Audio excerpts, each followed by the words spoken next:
Does it look cool? Yeah. Is it as cool as 8 Waves? Entrance looks cool. But I don't know about the pool. Hello there! So, nandito kami ngayon sa 9 Waves. Last time, pinakita ko sa inyo yung pinuntahan namin sa 8 Waves. Ngayon naman, sa 9 Waves naman kami. So, parang extension ito ng birthday ni Kayla. So, kararating pa lang namin. And, ganito yung itsura ng paligid.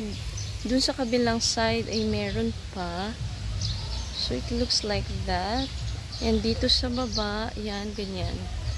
Itong kinuha namin, since 6 lang kami, is called umbrella. And kasya yung 10 persons daw. 700 pesos siya. The other prices ay makikita naman sa kanilang Facebook page or sa website nila. So, nandun yung wave pool. Hindi pa siya umaandar. Dahil papaandar rin daw siya pag meron ng 25 walk-ins.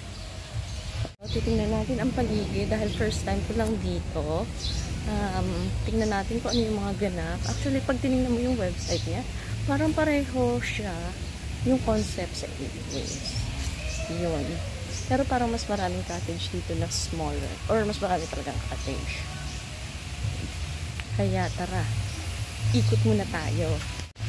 So dito, approaching ako, merong maliit na pool na 4 feet yung pwede, pang bata, 4 feet and 3 feet. Ayan siya.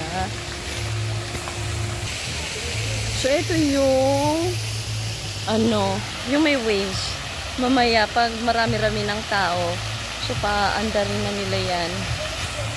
Subukan natin pumunta dun sa kabilang side. Tingnan natin kung anong meron.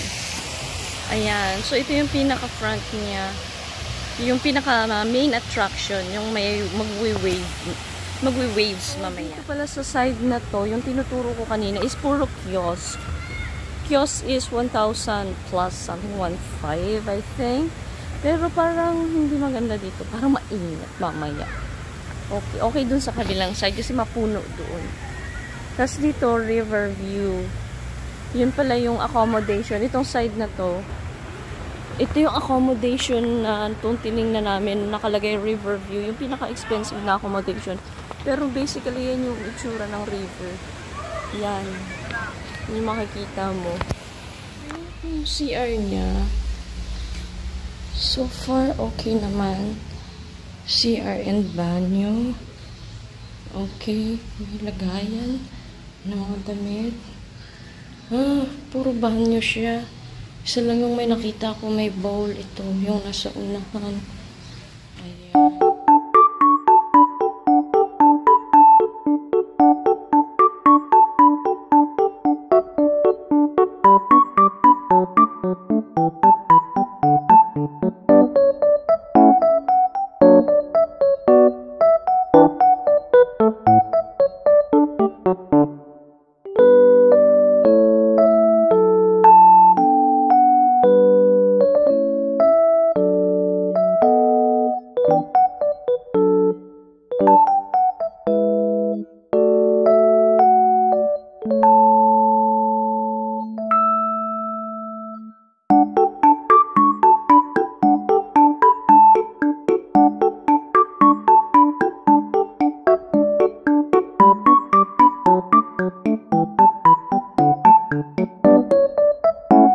Ayan, pinaandar na ulit. So, parang every hour yung interval. Tingnan natin kung ilang minutes ito maglalast.